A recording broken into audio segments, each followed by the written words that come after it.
Fala galera, seja bem-vindo a mais um A Base de Café. E hoje a gente está aqui com o Ricardo Augusto. E aí, Rodrigo? Ricardo ele é um dos pastores da Igreja Presbiteriana Chácara Primavera, né? Igreja Presbiteriana Chácara Primavera. E hoje ele estudou na Unicamp e a gente vai ter um papo agora sobre o cristão na universidade.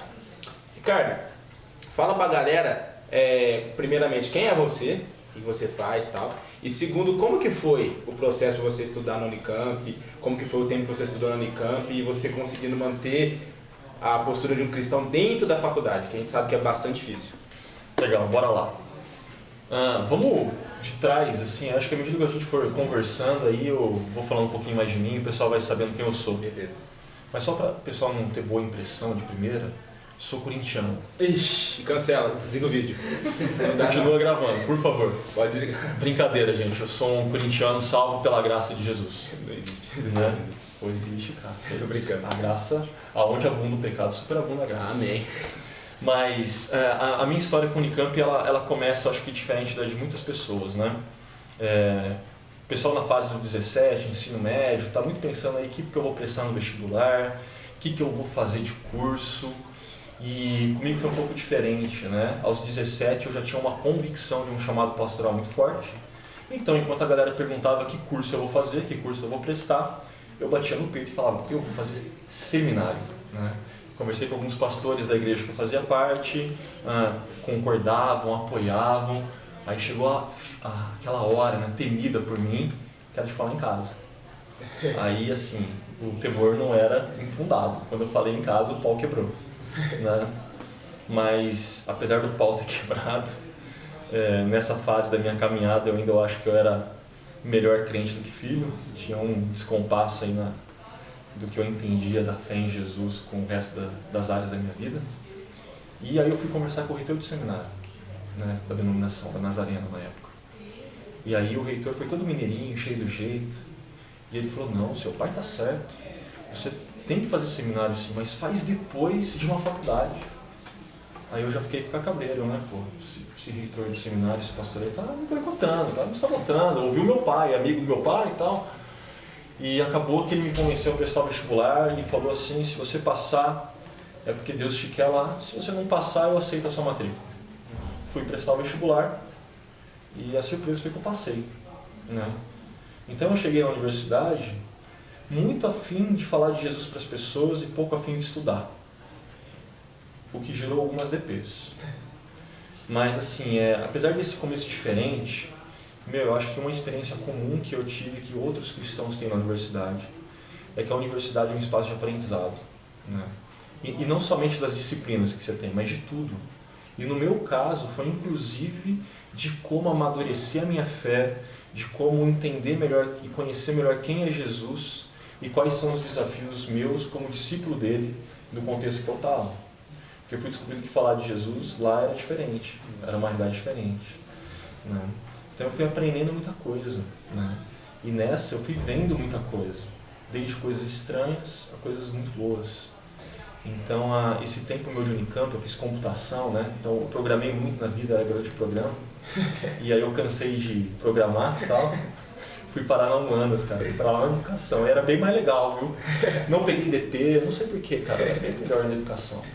Mas foi um tempo muito bom, cara. E nesse tempo, além de aprender muito, eu conheci muita gente. Gente de diversos tipos, né? Cristãos bem tradicionais, cristãos bem pentecostais. Fui conhecendo diversos tipos de movimento. Por exemplo, a ABU, com quem eu caminhei junto por muito tempo, ainda tenho um carinho imenso pela ABU. Galera da Toca que eu conhecia, apesar de nunca ter trabalhado junto diretamente ou constantemente. Pessoal da Cruzada Estudantil, né? A famosa CRU. E a galera da CEL, Comunidade do Estudante Universitário, que é onde eu dediquei bom tempo do ministério lá, né? Inclusive nos últimos anos, antes de vir para a Chácara, estava auxiliando no pastoreio lá. Então assim, tem muita história, cara. Mas aí a gente vai conversando e as histórias vão saindo. Explica um pouco pra gente, pra galera, o que é a CEL, como que ela foi fundada, por que ela começou. Se ela é igual, você falou, ela é igual a IBU, é igual a um Pockets, é igual essas células que tem dentro da faculdade, qual que é a semelhança e a diferença dela? Vamos por parte. Gente, a CEL eu não estou no começo dela, né? Eu chego um pouquinho depois. se não me falha melhor a memória, é a memória dos meus antigos amigos que também estavam nessa época, eu cheguei lá por 2008. Sendo que o comecinho dela, a gênesis dela está lá em 2005, né, que inclusive é o ano que eu entro na Unicamp também. E tem muito mais a ver com uma galera da música, da artes, do Instituto de Artes da Unicamp. Um grupo pequeno de gente que, como eu, que chegou querendo falar de Jesus, mesmo sem saber muito como, falou de Jesus. Pela graça de Deus, pessoas conheceram Jesus. E um grupo que se formou ali, mesmo que pequeno, e um grupo de amigos que foi percebendo que falar de Jesus naquele contexto não era tão trivial, não era comum, e que acolher e manter numa caminhada de discipulado pessoas daquele contexto era algo que as igrejas tradicionalmente não estavam preparadas. Então ali o pessoal começou a se reunir, né?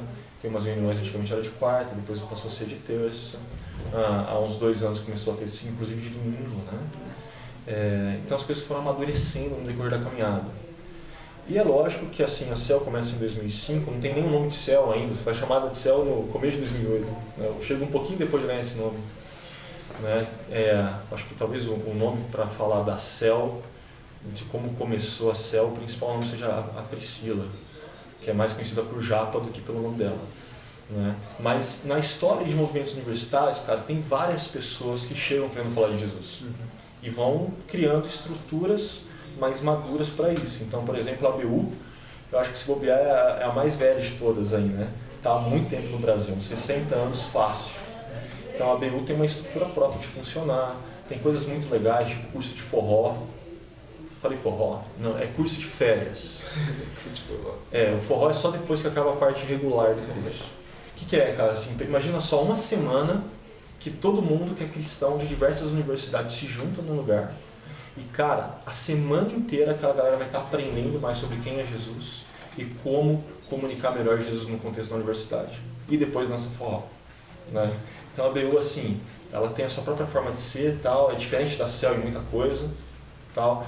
Você tem a galera do Pocket, que eu não sei se é uma galera que está... Eu diria que talvez o principal foco do Pocket não é falar de Jesus na universidade, mas é ser um espaço protegido de... Você é cristão e chegou na universidade? Você está assustado? Cara, vem pra cá que você não vai ficar tão assustado. Ou talvez fique, sei lá. Você tem a Cruzada, que também é diferente, que tem seus próprios métodos. Você tem a Toque do Estudante, que tem lá em São Paulo, na USP. Cada um tem a sua cara própria, né? Mas o que eu diria é que desses grupos que têm esse interesse em falar de Jesus para as pessoas, tem algo que é em comum, né? Que seria o fato de a gente quer anunciar de Jesus de uma forma madura, consciente do contexto, de uma forma inteligente e sempre no contexto de amizade. Então acho que assim, todo mundo ali compreende que relacionamento é a grande sacada, né? Que a gente tem que se relacionar, como a ABU vai dizer, né? Estudante alcançando estudante, sem estranhos no ninho, todo mundo quer de lá, vivendo a vida lá, vida na vida, comunicando quem é Jesus. E isso que você falou é muito verdade, né? Que tem muitos cristãos que chegam na faculdade com a intenção de falar de Jesus, de evangelizar, com aquele fogo, sabe?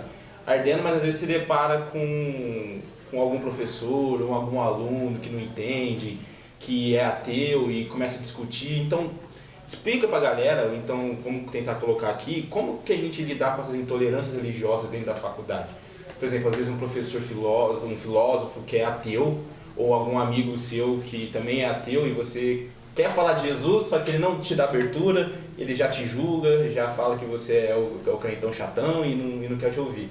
Como lidar com essa intolerância? Tem uma história que eu sempre conto, né, cara? Era um cara que estava trocando ideia e a gente fazia o seguinte esquema, eu sentava 2 vezes por semana para tomar um cafezinho. Na primeira a gente conversava de quadrinho e videogame, que o cara curtia muito. E na segunda a gente conversava de Jesus. Estava rolando uns 2 meses já, a gente estava indo para a 6ª conversa. E aí eu nunca vou esquecer porque esse cara, eu fui conversar com ele e o cara chegou e falou para mim, você não pode falar comigo. Aí eu olhei para ele e falei, a gente está conversando até agora, né? O que eu não posso falar com você? O que mudou? Aí ele começou. Você é homem, portanto machista.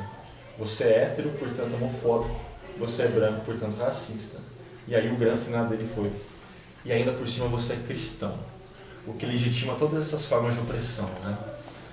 E, cara, aquilo foi muito marcante pra mim, porque depois eu sentei pra trocar ideia com ele e não foi nem sobre a Bíblia, foi sobre Marx, né, cara? Ele tava no começo do curso, eu já tava no mestrado. Mano, o moleque apanhou de Marx, assim, loucamente. Mas é bem comum, cara, na universidade a galera ter uma certa intolerância religiosa, apesar de um discurso de tolerância. Então é engraçado, você chega lá, eu sou budista. Pô, cara, que da hora, né? Pegava cult, né? Você parece assim, você é um espiritualista gourmet, você é budista, pá. Eu sou espírita, nossa, que legal. Eu tenho uma tia que foi, já acompanhei ela, é legal. Não, eu sou da Umbanda, cara, que da hora, cultura afrodescendente, a gente tem que valorizar mesmo. Você é agnóstico, xiita, ou alguma coisa, tudo mistureba, porque é um negócio louco, você tem que perguntar pro cara, meu, o que é isso? O cara não sabe te explicar. Mas aí o cara fala, nossa, que legal, né? Massa. Você é cristão. Mano, como assim você é cristão? Cristão não tem que estar na universidade. É verdade. Né? Cristão não dialoga com a academia, não tem intelectualidade para as discussões. Cristão é conservador demais, aqui nós somos mais progressistas. Não tem espaço para o cristianismo. Né? E aí não é só os cristãos evangélicos, né? Cristãos católicos também, quando se dispõem a encarnar a fé cristã que eles têm, também eles sofrem muito de intolerância. E aí a pergunta que fica no ar é essa mesmo, né? Como que a gente lida? E eu acho que com relação a aluno é mais fácil, né? Porque você também é aluno, você está no meio, e para lidar com o aluno, sendo o cara amigo, o que você faz? Brinca, vai com humor, faz amizade, constrói um tipo de relacionamento que quebra o preconceito que a intolerância gerou, ou o preconceito que está motivando aquela intolerância, né? Então a amizade é um canal de quebrar muros e construir pontes. Então isso é um canal muito legal para quebrar esse tipo de intolerância. Né? Lembra que eu falei que todos esses movimentos aí trabalham com essa ideia de relação? Cara, uma amizade boa não deixa espaço para intolerância religiosa. Né? Então isso é muito legal. A segunda coisa que eu acho que a ABU e a CEL fez isso muito bem, a CEL era um dos pilares da CEL, você tem que estar pronto para responder pergunta difícil. Porque às vezes a intolerância do cara é fruto de uma incompreensão, de uma ignorância que o cara tem. Então, velho, você vai ter que estudar, você vai ter que bunda na cadeira e ler livro, né? Para poder responder pro cara e falar, não é do jeito que você está pensando. Isso é verdade. É até uma quebra que a gente pode fazer, uma quebra da religião, né? Teve um dia lá na faculdade que eu fiz essa simples pergunta, num grupo que a gente tinha lá, como que eles viam Jesus. Se eles viam Jesus como uma pessoa, e ninguém falou que via Jesus como uma pessoa, via Jesus como a religião. Então às vezes a intolerância não está nem apenas na nossa, tipo, por a gente ser cristão, mas em si na religião em total, a gente chegar pregando religião, e não pregando Jesus, não falando de Jesus. Às vezes isso só assusta a galera, né? Quando você vai falar que você é cristão, que você quer falar de igreja, a galera já fica um pouco espantada, pelo menos eu percebia isso. Aí quando eu cheguei falando de Jesus como uma pessoa, ele já falou, peraí, como assim Jesus é uma pessoa? Tem como me relacionar com Jesus? Às vezes o problema da galera não é com Jesus, né? É com os seguidores de Jesus. E na boa, velho, tem muito seguidor aí dando motivo pra galera falar mal, é verdade. Saca? Então, assim, às vezes esse cara tem preconceito, não é tão à toa, não. E a gente tem que ter humildade pra reconhecer isso. Agora, com um professor, velho, sei lá, bicho, o cara que te dá nota, né? Você tem que pegar leve aí. Você vai tretar com o professor, reprova na disciplina, só ele daquela disciplina, você nunca se forma. Por conta disso. Né? Então tem que ter um jeitinho a mais com o professor, mas com um amigo, cara. É uma boa relação, uma boa argumentação, são caminhos bons. E a boa argumentação pode ser o caminho para o professor também, dentro de uma relação. E, Ricardo, já que a gente está nesse assunto de professor, como que a gente pode, eu quero te formular uma pergunta melhor, é possível a gente conciliar, harmonizar o estudo científico com a nossa fé? Nosso estudo dentro da faculdade com a fé, tem como a gente juntar os dois, conciliar, ir para o mesmo caminho? Ou existe uma dicotomia entre fé e o estudo? Boa. Gente, no longo da história, desde o iluminismo aí, rolou uma cisão, né? Que de certa forma o iluminismo chegou e falou, olha, na esfera pública não há espaço para a fé. Na esfera pública o que há espaço é para a razão. É para o cientificismo moderno que está saindo. E a igreja olhou e falou, é verdade, cara, a minha fé tem a ver com o que eu faço no domingo, né? E aceitou isso. E a gente foi desenvolvendo esse tipo de pensamento. E aí vira e volta, sai tipo a Damares falando que, né, e dá aquela briga no governo, porque a Damares e o Pontes, cada um no ministério, estão tretando dentro do governo, porque para os dois, eles concordam nisso. Religião, ou melhor, a fé, não tem nada a dizer para a ciência, e a ciência não tem nada para dizer para a fé. Eles estão em comum nesse ponto. E a grande sacada, cara, a grande verdade é que não é isso. Há sim um caminho de integralidade, um caminho de caminhar com as coisas juntos, né? Por exemplo, lá na CEL, a galera trabalhava com séries, né? Então várias séries eram para discutir fé e razão, fé e ciência, né? A galera às vezes pegava pessoas de áreas específicas das ciências duras e trazia para palestrar, né? E hoje no Brasil tem uma iniciativa que talvez ajude muito mais, que a CEL só tem em Campinas, né? Mas uma iniciativa que está pelo Brasil todo, aí, chamada ABC2, Associação Brasileira de Cristãos na Ciência. Então eles têm várias coisas que vêm auxiliando a melhorar essa discussão. Entre elas, por exemplo, livros, né?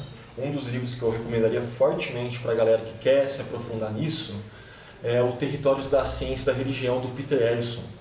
O Peter Harrison é o maior historiador da ciência vivo, né? Quando tem conferências acadêmicas é ele que é o principal nome. E o cara, no livro dele, tem o seguinte ponto: não existe tensão nenhuma. E ele vai mostrar historicamente como que essa tensão se desenvolve e por que não tem tensão nenhuma. Ou ainda, eu gosto muito de um cara que o John Stott cita, o Charles Colson, porque tem uma galera que popularizou bastante essa ideia, né? Tem até tirinha num sábado qualquer lá, que a ciência é como se fosse alguém com uma pá tapando buracos, né? Então, à medida que a ciência descobre algo, ela tapa um buraco. E esse buraco antes, o que tinha lá? Deus. Deus era a explicação para as coisas que não tinham explicação. Aí a ciência vem e explica, você tapou o buraco. E o Charles Colson ele vai dizer que é o seguinte, gente, Deus não está nesses buracos, né? Mas ao mesmo tempo, Deus não está no final da ciência. Então assim, um perfeito método científico vai levar a Deus. Não é essa a ideia do Colson. Ele vai dizer que na verdade Deus está no começo, está no meio, está em todo o processo. Ele vai falar que a ciência é um aspecto que o próprio Deus criou, né? Então, assim, quem faz ciência é porque está fazendo algo de identificar estruturas na realidade que foram pré-definidas por alguém, né? Então, há sim uma integralidade, mas esse assunto, rapaz, dá um café inteiro, com um monte de livro aí, recortando o tema, dá pano para manga, mas é um assunto bom. Mas a resposta é sim, dá para integrar fé e ciência tranquilamente e fazer a diferença com bons argumentos, construindo pontos na universidade. Bacana. Viu, galera? Sim, tem como juntar os dois. Sem a desculpa de que agora eu não posso ser cristão porque o que eu estou estudando não existe mais essa desculpa. Ricardo, vamos para a parte prática agora. Tem como você dar uma dica pra gente de como a gente pode fazer um evangelismo de modo sutil dentro da faculdade, no ambiente universitário, pra gente não chegar já, tipo assim, com os pés no peito da galera, sabe? Mas de uma forma sutil, já chegando, fazendo evangelismo, fazendo algum tipo de intervenção, alguma coisa do tipo. Legal. Eu vou falar o que eu já falei aqui, né? Mas eu acho que o grande canal pra gente falar de Jesus é amizade. Relacionamento. Porque a gente está habituado na nossa prática de igreja a fazer evangelismo de rua ou viagem missionária de curto prazo, que assim, a gente fala disso pra quem a gente nunca viu. Saca? E aí, cara, é aquele negócio, né? Você flui, você sabe, lembra todos os versículos, você fala tudo, né? Aí na hora que você vai falar pra alguém que você conhece, um amigo da sua sala, você não lembra nem seu nome, você sai gasgando, cara. Você tá tomando café, gasga, é louco. E, cara, a gente tem que romper com isso. A gente tem que conseguir criar uma coragem, uma ousadia, que a gente fala disso pra quem a gente conhece. Né? E por quê? Porque, esse cara é meu amigo. E se ele é meu amigo, eu quero ver ele na eternidade comigo. E dentro dessa relação de amizade, cara, vai surgir oportunidades de você contar a história de Jesus, né? Apresentar Jesus como uma pessoa, como você falou, saca? Vai surgir a oportunidade de você quebrar preconceitos daquele cara. Se você é um cara que está disposto a estudar, a pensar fé e ciência, vai surgir oportunidades para você falar pro cara, mano, olha como que a fé cristã dá conta das coisas. Olha como que a fé cristã é robusta, olha como a fé cristã se importa. Olha as respostas que nós temos. Olha como esse Jesus é maravilhoso. Né? E isso dentro de um contexto de amizade, vai ser potencializado. Né? Porque à medida que a gente está sendo amigo de verdade, né? E amigo de verdade é aquela amizade que rola treta, que dá tensão, dá problema, e que aí rola perdão, porque o perdão é que mantém a amizade, e aí você está nessa, sinalizando quem Jesus é através da sua vida. Mas na hora que você fala, cara, ganha muito mais espaço, ganha muito mais poder. Né? Então acho que o principal canal é esse. Mas é lógico que a gente pode pensar formas criativas de anunciar Jesus. De repente, eu lembro de uma vez que a gente fez uma apresentação de teatro. Na verdade não era uma apresentação, foi um mini Frankenstein, assim. A gente pegou dança, música, colocou Beethoven, colocou Carlos Drummond de Andrade, colocou Eclesiastes, foi fazendo uma mistureba toda e a gente encheu o auditório do IAD da Unicamp com caras não cristãos para ouvir. Às vezes a gente pode ter esse tipo de ideia assim, a gente pode criar espaços como grupos pequenos de estudo bíblico dentro da universidade, onde a gente vai com pequenos insights quebrar o preconceito da galera, acolher, mostrar que não é apenas você um cristão diferente, mas que existem outros ali, fazer pontes e conexões, né, cara? É possível. Então, galera, se você prestou atenção, faça amigos, relacione e criatividade. Bota criatividade para funcionar aí que funciona. E Ricardo, pra gente finalizar agora, para fechar, uma pergunta que resume acho que tudo que a gente falou, que é como ser um cristão relevante na faculdade.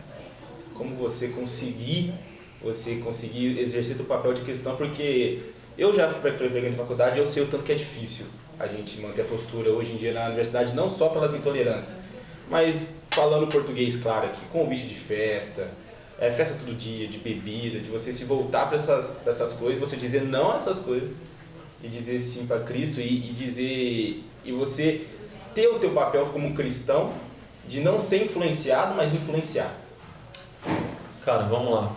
Eu acho que a gente criou uma cultura na nossa igreja que é fruto do momento, né? Onde a gente aprendeu a dizer muito não, né? Então a gente tem uma listinha de coisas que a gente sai falando não. Não. E eu não sei se esse é o caminho. Na verdade, eu acho que esse não é o caminho. Eu acho que o caminho é perguntar qual foi o grande sim que você deu. E se o grande sim que a gente deu foi para Jesus, isso vai demandar da gente algumas coisas. Vai demandar da gente, primeiro, ser mais parecido com Ele. E, cara, Jesus é massa. Porque quem estava perto de Jesus não eram os religiosos que ficavam tocando no louvor de domingo da sua igreja. Quem estava perto de Jesus era a galera que acabava a aula, que matava a aula para ir para o bar da faculdade. A gente precisa ter um tipo de vida que comunica Jesus. Um Jesus que ama e se importa com aqueles que estão fora. Mas ao mesmo tempo que ama e que importa com aqueles que estão fora, não negocia quem Ele é, continua sendo diferente, continua sendo único, né, cara? E dizer sim para Jesus vai implicar isso. Dizer sim para Jesus vai implicar a gente olhar para a universidade, não para aquele lugar que eu vou para fazer um curso e depois arrumar um trampo bom e ganhar dinheiro. Dizer sim para Jesus implica olhar para a universidade como um lugar onde é um espaço de missão, que Deus tem interesse, né, cara? E se a gente está em missão, isso vai colocar a gente em alerta, saca? Eu não posso dar bobeira, eu tenho que estar atento. As conversas se tornam oportunidades, os relacionamentos são para a eternidade. Tudo que você está fazendo ali tem a ver com Jesus, né, cara?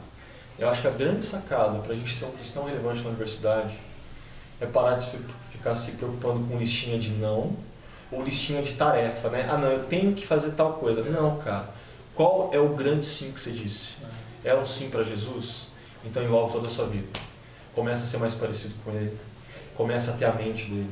Começa a falar como Ele. Começa a agir como Ele.